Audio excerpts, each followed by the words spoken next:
It's rare to see a team trade a top draft pick before the end of their rookie contract, but it's not unheard of. And if the Washington Commanders don't pick up Chase Young's fifth-year option, that's exactly one avenue they could decide to take. That and more on today's episode of Locked On Commanders. Your daily podcast on the Washington Commanders. Part of the Locked On Podcast Network. Your team every day.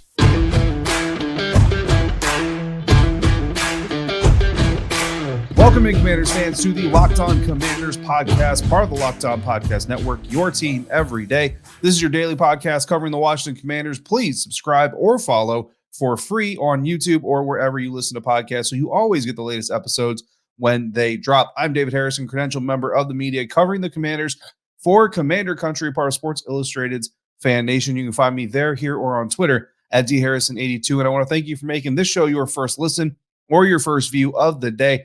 Today's episode is brought to you by FanDuel Sportsbook, official sportsbook of the NFL. Make every moment more. Visit FanDuel.com/LockedOn today to get started. There's a new candidate to buy the Washington Commanders that was revealed on Wednesday, and we've got a special edition mock draft Thursday coming for you, all brought on by our first topic today, which is what the Washington Commanders could do if they don't pick up Chase Young's fifth-year option, and that is trade him. That's just one thing that they could potentially do, of course. And this is really a continuation of our previous episode. Previously, we went through and we kind of identified the Washington Commanders players that were losers following the first wave of free agency and kind of detailed why Chase Young is kind of a loser coming out of this first wave because of the deal given to defensive tackle Daron Payne and what it means cap implication-wise monetarily for the franchise and how it kind of puts them in a bind where they either have to choose to re-sign Montez Sweat to a multi-year deal or pick up Chase Young's fifth-year option. Now, there are some financial gymnastics they could do where they could do both. That is certainly an avenue and an approach that we can cover. But really, I wanted to kind of dive into this realm because, to be quite honest with you guys, this is what I would do if I were the Washington Commanders. And look, let's qualify everything right up front. I'm not a coach. I'm not inside the meeting rooms every single day on all those things. So I'm only I can only judge the situation from what I see, what I hear, and what I think I know. So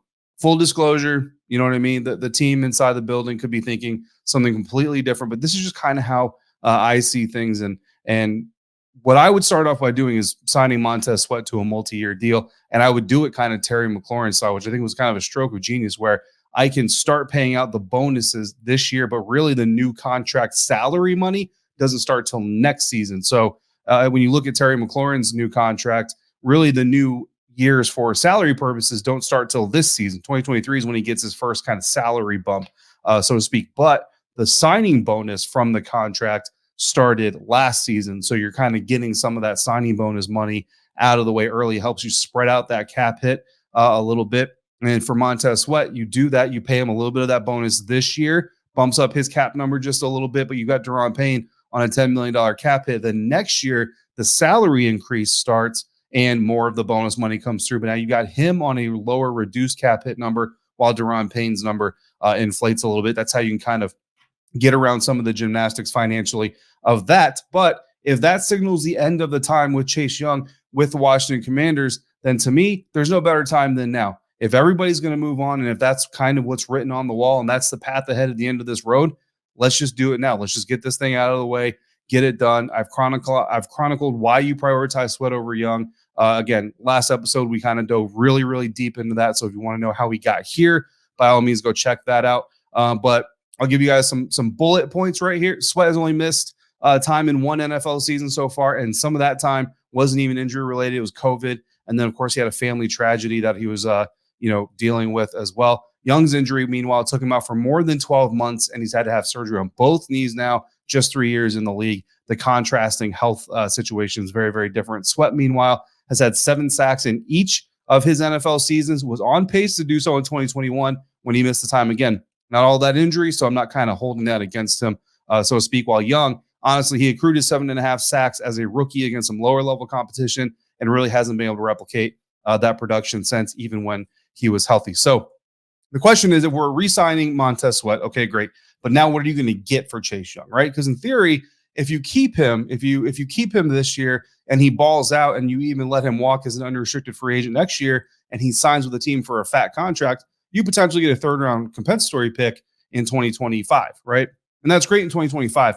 But if you're Ron Rivera and you're the Washington Commanders and you're this head shed, you really don't have, you can't guarantee that you're going to be here in 2025. So then you need to make a move to make your team better today. And that's where some of this motivation comes from. So what's the history here, right? What Chase Young was a number 2 overall draft pick not that long ago. So what is the history here? The last time a number 2 overall pick was traded before the end of his rookie deal was in 2017. And that was St. Louis Rams. Offensive tackle Greg Robinson, who was the number 2 overall pick was traded to the Detroit Lions for a 6th round pick. That's terrible compensation, but it kind of shows you the situation that the Rams and Greg Robinson were in. So that's the last time a number 2 overall pick was traded. It was in 2017. That wasn't the year he was drafted, but that's the year that he was traded.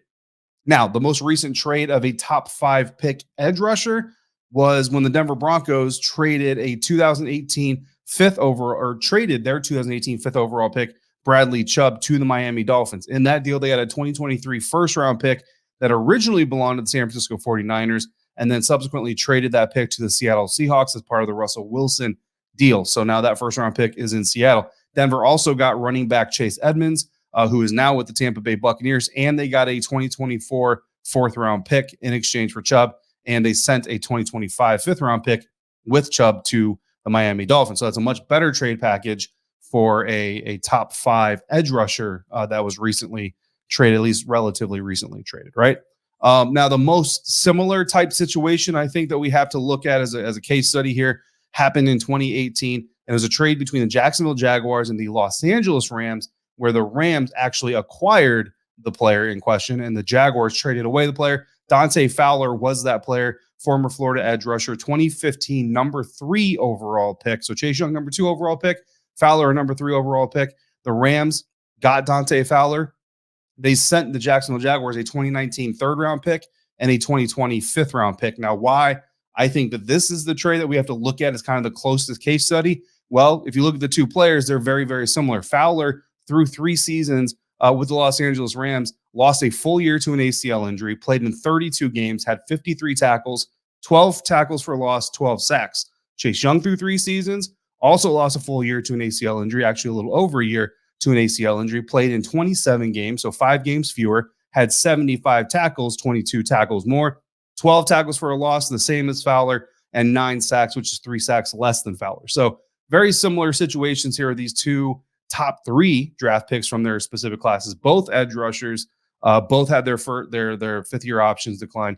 One of them ends up on the move. I think given the similarities, you have to also acknowledge that Fowler's production, so the numbers that you do have from Fowler, happened after the ACL, right? Dante Fowler injured his ACL in his rookie training camp. I think it was training camp, missed his entire rookie season. So his production, the 53 tackles, 12 for a loss, 12 sacks, came after his ACL injury completely. Chase Young, his ACL injury happened after most of this production has already happened. So there's a little bit of a decline there. So if we're looking at that case study, but also acknowledging that this isn't an apples to apples Dante Fowler situation, I think if you're watching it, what you target is 2 4th round picks. You target a 2023 4th round pick and a 2024 4th round pick. I would shoot for a conditional that could turn into a 2024 3rd round pick if Chase Young goes to whatever team we trade him to and does well. So who could that trade partner be? I'm going to give you those options. We're going to pick a trade partner coming up next, and we're going to run through a special mock draft Thursday to see what all that might look like as well. That's coming up next on this episode of Locked On Commanders, part of the Locked On Podcast Network, your team every day. And today's episode of Locked On Commanders is brought to you by FanDuel. The tournament is heating up, and now is the perfect time for you to download FanDuel, America's #1 sportsbook, because new customers get a no-sweat first bet up to $1,000. That's bonus bets back if your first bet doesn't win. And if you've already registered in the past, pick it up, start playing again. Trust me, they've got all kinds of bonus bet options and incentives for people who are already signed up to continue playing with FanDuel. Just download the FanDuel Sportsbook app. It's safe, secure, and super easy to use. Then you can bet on everything from the money line to point scores and threes drained. The Sweet 16 teams are taking the floor Thursday and Friday, earning a spot to the Elite Eight or fighting for a spot in the Elite Eight of the NCAA tournament. Right now, Creighton has the biggest win margin projection to beat Princeton, while Michigan State, favored to defeat the higher seeded Kansas State Wildcats, has the smallest window or spread of margin of victory predicted by FanDuel. Plus, FanDuel even lets you combine your bets for a chance at bigger payouts with same game parlays. So don't miss your chance at a no sweat first bet up to $1,000 in bonus bets when you go to FanDuel.com/lockedon. That's FanDuel.com/lockedon to learn more. Make every moment more with FanDuel, an official sports betting partner of the NFL.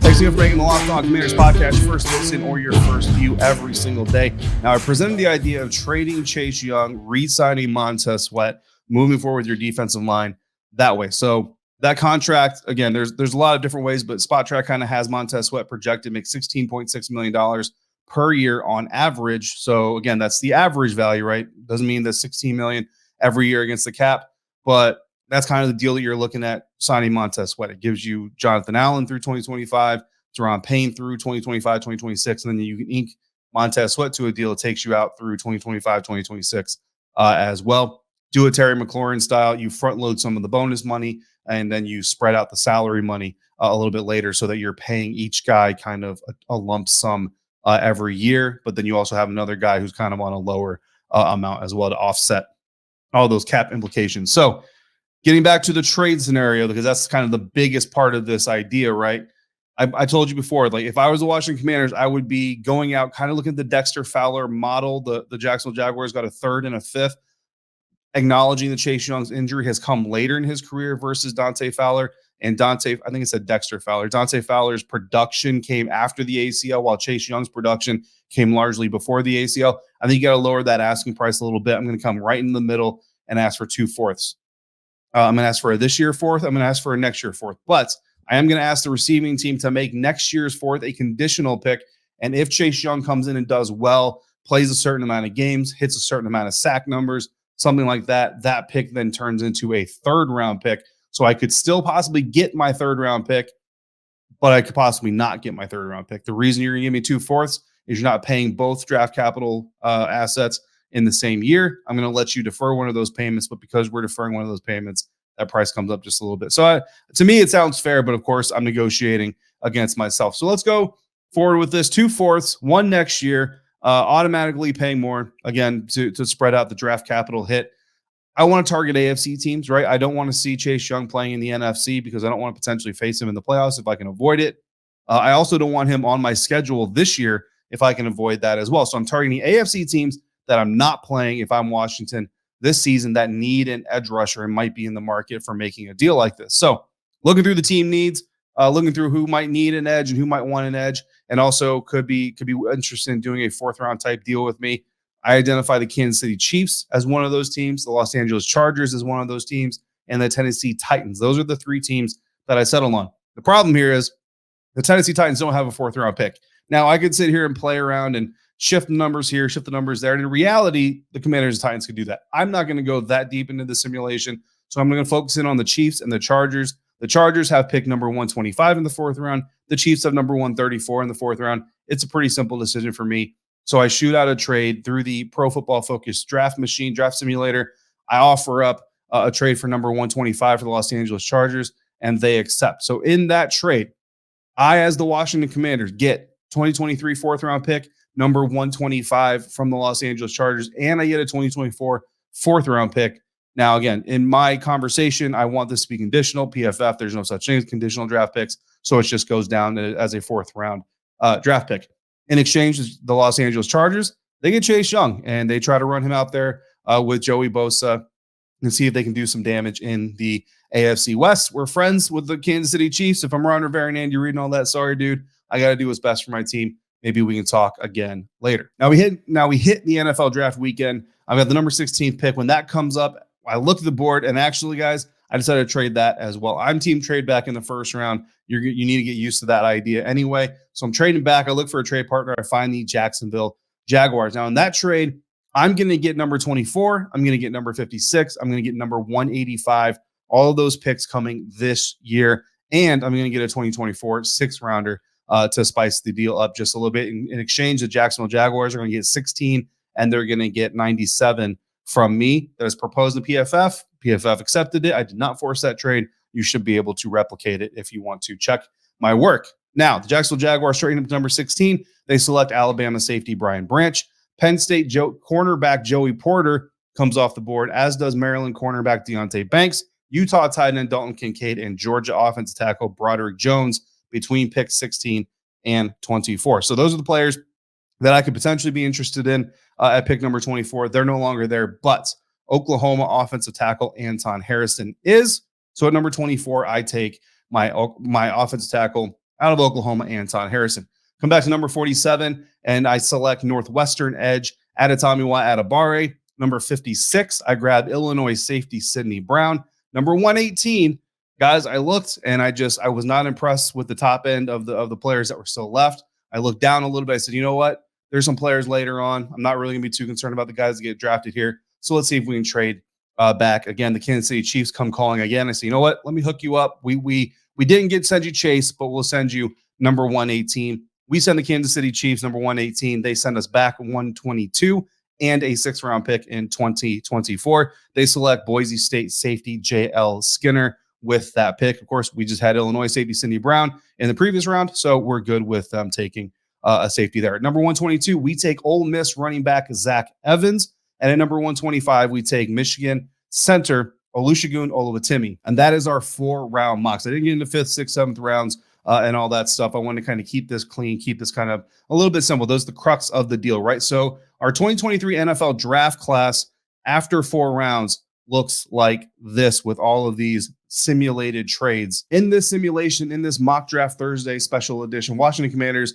I'm taking control of this organization. I'm trading defensive end Chase Young to the Los Angeles Chargers. I'm trading number 16, number 97 to the Jacksonville Jaguars, and I'm trading number 118 to the Kansas City Chiefs. But in exchange for those things, I'm receiving Oklahoma offensive tackle Anton Harrison, Northwestern edge Adetomiwa Adebawore, Illinois safety Sidney Brown, Ole Miss running back Zach Evans, Michigan center Olusegun Oluwatimi, and I'm getting a 2024 4th round pick that could be a 3rd round pick, a 2024 6th round pick from the Jacksonville Jaguars, and a 2024 6th round pick from the Kansas City Chiefs. So that's kind of the mock trade scenario. We've got 2 draft weekend trades. We've got 1 trade ahead of draft weekend with Chase Young. I mean, maybe that trade gets made on draft weekend as well. Who knows?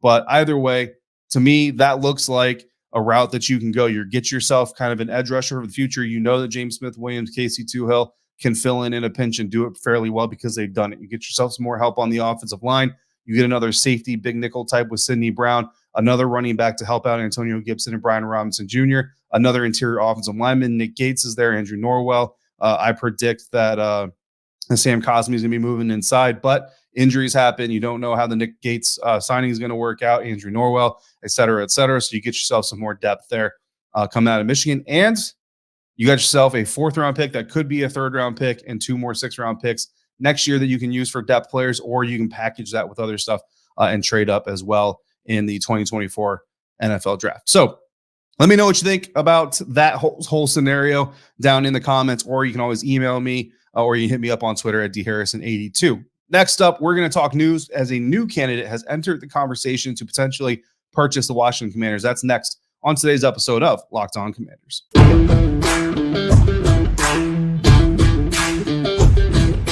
Washington Commanders sail waters are not getting warm enough for a lot of people. A lot of us are getting impatient. I understand the impatience, the anxiety, the anticipation of what's potentially come. But the waters are getting pretty full. According to Adam Schefter and Brian Windhorst of ESPN, Canadian billionaire Steve Apostolopoulos, I'm hoping I said that right, Steve Apostolopoulos has entered the race to become the next owner of the Washington Commanders. Now, according to their report on ESPN.com, quote, Apostolopoulos is the founder of Six Ventures Incorporated, a private equity venture fund.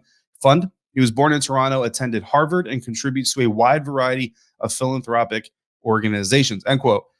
So I don't know a whole lot about him. Obviously, this news just came out kind of Wednesday. Not sure what the group that he is with is in. But, you know, look, I was on with Adam Epstein on local DC radio, Richmond radio on Wednesday afternoon to talk about this exact story. And I think that the very first question when you hear this story that a Canadian billionaire is looking to potentially purchase a team is, will Apostolopoulos want to move the team to Canada?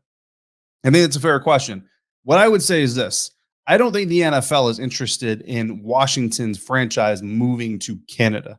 Um, it would be interesting to see a team based in the nation's capital of the United States of America move to a foreign country. I know that the NFL, we've all known that the NFL is certainly interested in football in other territories and in other countries and all that stuff. But we've also heard the stories of Shad Khan, owner of the Jacksonville Jaguars, wanting to potentially move his team to London. Now, I don't know how true those are. Those could just be rumors 100%. I don't cover the Jaguars, but I would venture to say that Shad Khan has been an owner in the NFL for as long as he has and has wanted to move his team to London, has not been approved or allowed or just knows that that's not going to happen. I don't think that the Washington Commanders are going to be allowed to leave DC. This franchise has a long history here. And again, this is the team that's in the nation's capital. It would be very surprising to me if that were the case.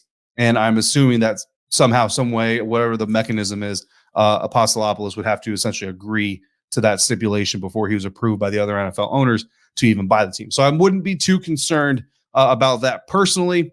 Again, I can't predict the future, but to me, it just doesn't seem like something that's very likely to happen, even if a Canadian billionaire does end up owning the team. So now the other question that Adam Epstein kind of asked me was pros and cons on all the various groups looking to buy the team. And I thought we'd go an extra step here. Let's rank them. Let's do a power ranking here. And look, I don't know all the financial details. I don't know all the specifics of the offers being made, but we know who some of the players are, right? So number one on my power rankings list of ownership groups that I would like to see purchase the Washington Commanders, Jeff Bezos and Jay-Z, founder of Amazon and media mogul, sports. I mean, he's been in sports, he's been sports agencies. I mean, Jay-Z, Sean Carter just kind of does a little bit of everything. And I got to be honest with you, it's a little bit of selfishness. I just really want to be in a press conference where Jay-Z is the subject. And that's just, that would be a bucket list item that I didn't even know was on my bucket list, guys, to be quite honest with you. It's just, to me, that's the coolest option, right? I don't know if that's a really good barometer to use to try to pick which ownership group you would prefer. But at the same time, Jeff Bezos, Jay-Z obviously have a lot of business success behind them. Jay-Z has been in the sports world before, and Jeff Bezos basically just owns the world. So that's my number one group. Again, Bezos, Jay-Z, there's other people involved there as well. Number two, Josh Harris and Magic Johnson, mainly because of their sports acumen, right? Magic Johnson, legendary NBA player. He minority owner of the Los Angeles Dodgers. Josh Harris, owner, he owns or CEO of the company that owns the New Jersey Devils, the Philadelphia 76ers are in there. So again, a lot of sports ownership experience going on here. So, and then Magic Johnson kind of brings that star power, that $1 million smile and all that stuff that you want from a media and entertainment aspect. So they're my number two group. The third one, Tillman Fertitta. I mean, look, you got to give him, credit where credit is due, but as of right now, does not have the star power. Maybe you can get Justin Bieber or something to join in as a minority owner. I don't know. Justin Timberlake is a minority owner of like the Milwaukee Bucks, I think. So maybe he wants a part of the Washington Commanders. And then I got Apostolopoulos coming in late and also coming in at the bottom of my power rankings for potential ownership groups for the Washington Commanders. So it's not the news you wanted. It's the news you got. And look, the more people are entering into this thing, I mean, here's what I will tell you. And Adam Epstein asked me this as well. Like, are we at least to the point where Washington Commanders fans can sleep at night knowing that Dan and Tanya Snyder are not going to be involved with this organization when the new season begins this fall of 2023? And I would say absolutely 100% yes. There's no way. I don't think if some, I still think this is going to get done, guys, before the league meetings next week. I know it kind of seems like it might not happen, but again, these things are constantly working behind the scenes. There's a lot of progress being made that really just isn't being made public. And I feel like when this news starts being made public, it's going to go quick, fast, in a hurry. It's going to go from report of an agreement being made to boom, it's sold, boom, there's a vote happening. And next thing you know, hopefully Dan Snyder is in the rearview mirror. So I'm still holding on to faith. I'm not holding my breath, but I'm crossing my fingers because I don't want to pass out that this deal is going to be done before or at least at the league meetings next week in Phoenix. But bottom line, I'm 100% confident if FanDuel had odds on it, I would put money that Dan and Tanya Snyder will not be owners of the Washington Commanders once, at the time the NFL draft comes around or OTAs shortly thereafter. So it's going to happen, guys. It's coming. I know you've been waiting a long time. You've been waiting a lot. Most of you have been waiting longer than I have personally covering this team. But I'm confident that it's going to happen, and you will be happy once that happens with really, I mean, honestly, whoever takes over, right? So thanks again for making the Locked On Commanders podcast first listen or your first view of the day. That's going to wrap up today's episode. For your second view or listen, check out Locked On NFL Scouting with the draft dudes. From the free agency to the draft period, salary cap management, and more. Join NFL experts Kyle Krabs and Joe Marino as they take you through what it's like to build a successful NFL franchise every Monday through Friday. Find Locked On NFL Scouting with the draft dudes wherever you get your podcasts and on YouTube. Part of the Locked On Podcast Network, your team every day. They have an interesting episode about training for Jonah Williams that I'm actually going to dissect and break down here on our next episode. But I'll also be back Friday with hopefully a mailbag episode. I would like to start a mailbag episode with you guys. We're going to give this a shot. I've never done it before here or on my other show, Locked On Bucks, but obviously I need your help because it can't do a mailbag if there's no mail in the bag, right? So if you've got questions, send them down below in the YouTube comment section or send them to me via email at lockedoncommanders@gmail.com. Again, that's lockedoncommanders@gmail.com or on Twitter, either at dharrison82 or in my DMs at dharrison82, which are open. So we'd love to do a mailbag episode. If you can get those into me, just need them as early as Friday morning, Friday before noon Eastern time, and we'll see if we can get a mailbag episode.